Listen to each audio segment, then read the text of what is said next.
So, we have game 1 of round 2, Suns, Nuggets, KD against Jokic, Murray against Booker and everything like that, and Jamal Murray was off to a great start, as he had it cooking early and a lot. And he has been a really good this playoff so far overall, even though he had more of 2 good games, 2 rough games, 1 bad game, but I like what I'm seeing from Jamal Murray overall, and the Suns were hanging on in this game early on, with KD and Booker, of course, being the driving forces, well, throughout these whole playoffs. Here's Aaron Gordon on the dunk. He stepped up massively tonight, defended KD, played off of KD, and played really well offensively, which was much needed for these Nuggets. And Bruce Brown, the ultimate six-man, I mean, he was one of the best six-men in the league, and people should have known, and he played really well last year even. And here's a free ball from Aaron Gordon, as he was locked in, man. He had 19 points in the first half, I'm pretty sure. And Kevin Durant couldn't believe it. Here's Jokic on the wide open dunk and a 17-point lead for the Nuggets heading into the second half here.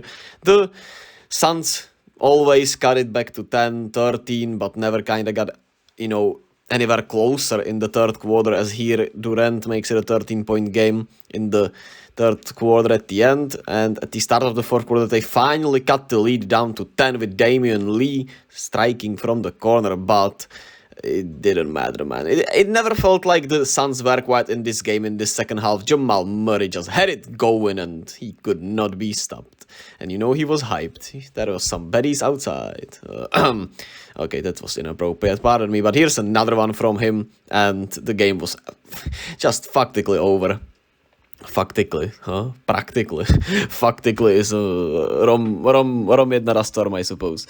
And the Nuggets played about as I expected them to in game 1. Jokic didn't even shoot that well, had 24, 19 and 5 with just 3 turnovers, had some rough passes here and there, but hey, he did what he should have done, and the boards were, if they are going to dominate the rebounding, they're going to win this series, let me tell you that. And of course, what also helps is that they barely turned the ball over besides Jokic, which is great. Bruce Brown with 14, 2, 3 assists, 3 steals, had some nice steals, L8 on KD. He is a pretty solid defender for KD, even though he's of smaller size. He can get into his body more, be more physical with him, as the refs will allow him to a little more. And yeah, he knows him fairly well from Brooklyn also, which, could help you.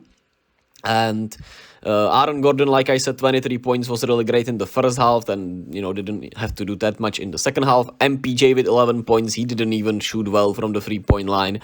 KCP took 8 shot attempts, all of them 3-pointers, made 3 of them, and it didn't even feel like he shot well also. The Nuggets starters were great. You also got great production from the bench. Jeff Green was really solid, especially defensively, even though he didn't shoot the ball well. Bruce Brown was great on both fronts.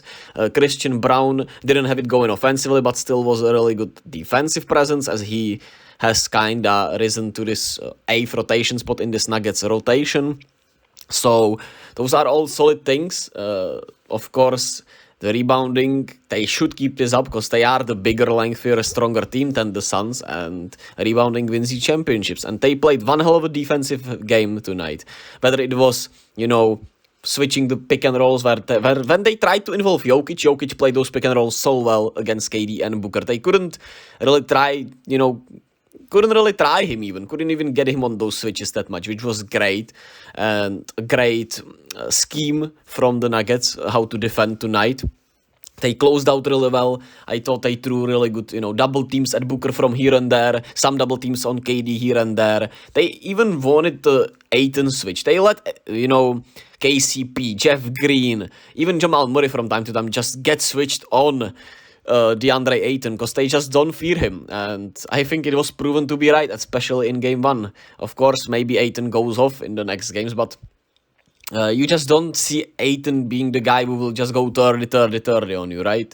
So I loved what I saw from the Nuggets. They, put the basketball world on notice, because for some reason, despite them being a 1 seed, a lot of people are sleeping on them. They were overshadowed, of course, by the MVP debate with Jokic and Embiid. Then at the end of the season, they had a little bit of a rough stretch, so people were a lot more down on them. That, of course, the season didn't end as pretty as you would like it to. but they are one hell of a team and they're gonna be a problem. And the Suns have their work cut out for them. They, of course, don't shoot a lot of threes. They shot 51% from the field, but got just 117 points, which is just not good enough at all. And, of course, the Nuggets made 9 more three-pointers, which is just a huge difference for real, right? So you need to shoot some exceptional numbers from the two-point line to make this work.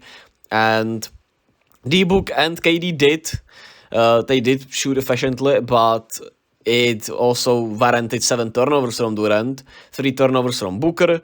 So, Booker's turnovers weren't as bad as KD's, who had 7 to 1 assist, which is really rough. Then, of course, Chris Paul, you just leave him wide open. He's gonna have a game where he's gonna shoot really well, maybe 2, maybe 3 games, but I just don't see him having 4 really good offensive games, which is what you'll probably need because you essentially have nobody on the bench. Jokic Dale came in, he gave you some solidish minutes. Torrey Craig was really bad tonight, which is intriguing that they didn't start him and started Josh Okogie since Torrey Craig was on a heater in the series against the Clippers. He didn't find his rhythm, took just 3 shot attempts. And, Landry Shamet got 13 minutes for some reason. I don't know. I guess they thought that Denver's defense is not as physical as the Clippers' defense, and they could run Landry Shamet out there for some reason. And, the bench, when you just look at the players on the bench, you just are like, man, there's no way they can win they can win the title like that. But maybe not. I don't know. I don't see it happening, to be quite honest with you, because it would truly require an incredible performance from the whole starting lineup, and I just don't see that happening. And they don't have enough continuity to, rely on the role players. Just like the 2018 Warriors, some people pointed out that roster had a really bad bench, but those guys were reliable at least, right? And those guys were experienced. Those guys just had that continuity, whether it was Sean Livingston and a lot of other guys on that bench, David West. So the Suns don't have any of that, and they can't turn the ball over like they did today. They have to rebound a little better, even though 11 rebound difference is not as bad as it seems. They did have some solid rebounding, but they can't, lose both the turnover and rebounding battle if they want to win. And they did look gassed also in that altitude tonight in the game 1. So that's a huge home court advantage, of course. Even though I don't think Denver fans in and of itself are that much of a home court advantage, that altitude, man, that ish gets to you. I can't even imagine playing in that. I would probably die on the spot, man. But yeah. Intriguing game 1. Can't wait for game 2. I expect that to be a lot closer than this one, but who knows? But I do see game 2 being a lot more closer than tonight was.